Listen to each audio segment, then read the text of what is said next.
First night shift Elif had just moved to a quiet town on the outskirts of the city, hoping to escape the chaos of urban life. She found a job at Trattoria di Notte, an old Italian restaurant that had been operating since the 1930s. Locals described it as charming but eerie, and its remote location made it perfect for a horror movie setting. But Elif wasn't superstitious. She needed the job, and the pay was good, especially for night shifts. On her third week, the manager asked her to close up alone. Simple, he said. Just lock up, turn off the lights, and check that the kitchen's clean. She agreed. That night, the last customer left by 10:30 p.m. The other staff clocked out one by one, until only Elif remained. She hummed quietly as she wiped down the tables, then went into the kitchen to toss the leftover bread.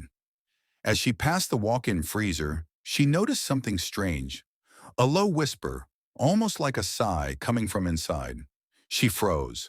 The freezer light flickered beneath the door. Curious and unnerved, she slowly opened it. Nothing. Just shelves of food and the constant hum of the cooling unit. She shrugged it off, assuming the sound was from the ventilation system.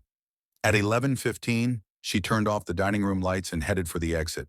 Just as she reached for her keys, she heard the distinct sound of silverware clinking, like someone setting a table. She turned back toward the dining area. A single table in the center of the restaurant was now fully set. White cloth, folded napkins, silverware gleaming under a lit candle. A glass of red wine stood untouched beside the plate. Elif's heart began to race. That table had not been set all evening. She was sure of it. She had just wiped it down minutes ago. She approached cautiously, her shoes making soft sounds on the wooden floor. There was no one around. The air near the table was strangely cold. She reached out to blow out the candle but stopped when she saw something that made her blood run cold. A name card resting beside the plate. Elif. She backed away slowly, trying to convince herself it was a prank. Maybe one of the other workers stayed behind to mess with her. She turned around to call out, but froze. Sitting in the far corner, nearly swallowed by shadows, was a figure. She hadn't seen anyone there moments ago. The figure didn't move, but Elif could make out a pale face, and eyes that glowed faintly with a reddish hue. She stumbled backward, bumping into a chair. The noise broke the silence, and the figure stood, impossibly tall, unnaturally slow. Elif ran. She burst out the front door and didn't stop until she was halfway down the road. The cold night air felt like fire in her lungs. When she finally dared to look back, the restaurant was dark again, completely silent. The next morning, Elif returned with her manager, determined to report what had happened. But the table was clean, the kitchen untouched, and the freezer empty. The manager gave her a puzzled look. "There hasn't been a working freezer in years," he said. "We use the walk-in next door. That one's been sealed since 1978, after that fire." Fire? He showed her an old photo on the wall, a staff picture from the late 1970s. The man in the center wore a waiter's uniform and had a wide smile. His name tag said, Antonio. Elif stared, trembling. It was the same face she saw in the shadows. 2. The special of the day. There was a small diner on the outskirts of town, right where the highway met the woods. It had no name, just a faded red neon sign that said, "Open 24/7. Truckers swore by it, locals avoided it, and travelers stumbled upon it like a forgotten secret. The food was cheap, greasy, and strangely addictive. But what truly made it infamous was the special of the day, a mystery meat dish that changed every evening. No one knew what it was, but everyone who tried it claimed it was the best thing they'd ever eaten. One night, food blogger Daniel Quinn decided to investigate. He ran a blog called Behind the Plate, specializing in exposing shady restaurants and secret ingredients. Rumors of the diner's unidentifiable meat intrigued him. Perfect viral content, he thought. He arrived just after dusk. The place looked like it hadn't changed since the 50s. Linoleum floors, chrome stools, jukebox in the corner. A waitress with a vacant smile greeted him. "Special of the day?" she asked. "Sure," Daniel said, clicking on his voice recorder. He noticed there were no other customers. The kitchen was oddly silent. A minute later, she returned with a steaming plate of meat and mashed potatoes. It smelled incredible. Smoky, tender, spiced just right. Against his better judgment, he took a bite. It was perfect. Unnaturally so. Beef? He asked. She smiled but didn't answer. Daniel ate slowly, studying her. What kind of meat is this? She tilted her head. Locally sourced. Something about the way she said it sent a chill down his spine. After paying the check, he pretended to leave but instead slipped into the bathroom, waited a minute, then crept back out. He tiptoed past the dining room and into the kitchen. It was pristine. Too pristine. No pots, no pans, not even a single dirty plate.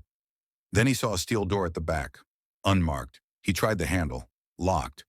But he was prepared. From his backpack, he pulled out a small pick set and got to work. The lock clicked open. Inside was a walk-in cold storage room. Daniel stepped in, flashlight trembling in his hand. What he found stopped him cold.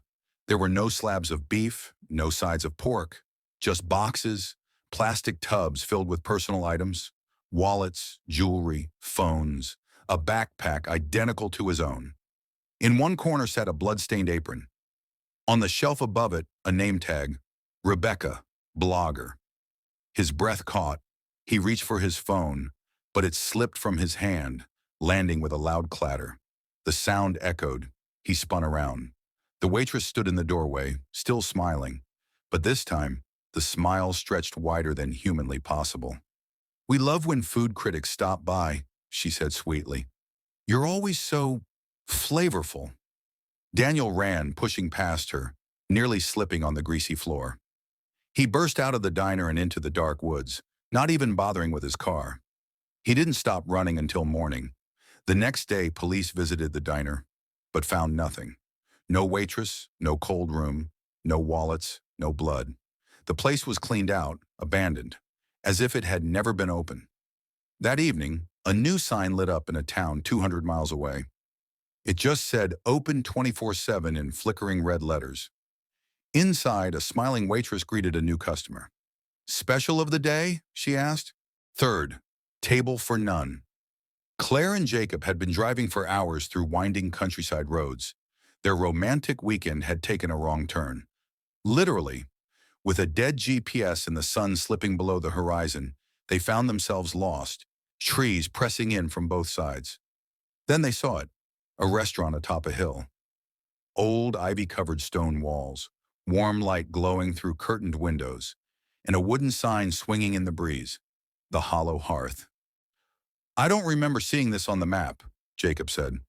Claire's stomach growled. Does it matter? I'm starving. Inside, the place was cozy and candlelit, like an old inn. Classical music drifted through the air. Shelves lined with dusty books gave it a timeless charm. But it was completely empty. A tall waiter appeared without a sound, pale, dressed in a spotless uniform, and speaking in a voice like silk. Welcome. Table for two? Without waiting for a reply, he guided them to a windowside table and disappeared into the kitchen. There's no menu, Claire whispered. Maybe it's a set meal, Jacob guessed. Moments later, the waiter returned with 2 steaming plates and glasses of red wine. The food looked perfect. Roasted meat, vibrant vegetables, fresh herbs. Jacob frowned. We didn't order. The waiter smiled. This meal was prepared especially for you. Despite the strangeness, hunger won. The food was divine, rich with flavor, but also something deeper. Flickers of forgotten memories, emotions, even dreams. Then the atmosphere shifted. Candles flickered, though there was no breeze. The music warped subtly.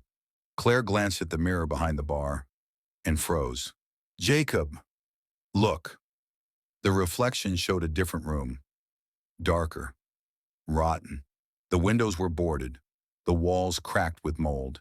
And behind the bar, not seated at the table, stood Claire and Jacob in waiter uniforms.